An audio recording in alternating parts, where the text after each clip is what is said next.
Atteinte par la maladie de Parkinson depuis 14 ans, cette patiente est encore dans la première phase appelée lune de miel. Son épaule gauche tremble et est de plus en plus paralysée, surtout quand elle est émue, mais elle parvient encore à conduire, à peindre, et elle pratique des arts martiaux pour supporter l'idée que son affection est incurable. Je n'y pense pas. Je me couche le soir en me disant que ça n'ira pas plus loin.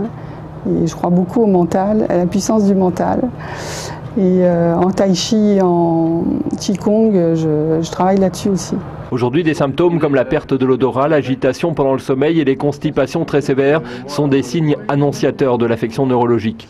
Et les spécialistes souhaiteraient constituer des groupes de patients à risque pour tester des thérapies géniques, par exemple, avant même que le manque de dopamine n'ait de conséquences graves sur l'organisme. Le véritable enjeu, c'est un jour de traiter les gens, non pas pour une maladie qui s'est déjà installée et où le compte en banque de neurones de dopamine a considérablement chuté, mais de traiter les gens avant que ce compte en banque ne soit trop entamé. Pour améliorer ce dépistage précoce, les spécialistes voudraient s'appuyer sur la quinzaine de centres de référence qui existent déjà pour la maladie, mais ils demandent au gouvernement de l'aide pour mieux les structurer. Ces centres, c'est très difficile de les contacter et on ne peut pas les appeler en disant voilà j'ai tel problème, je suis médecin, je traite un parkinsonien, j'ai telle difficulté.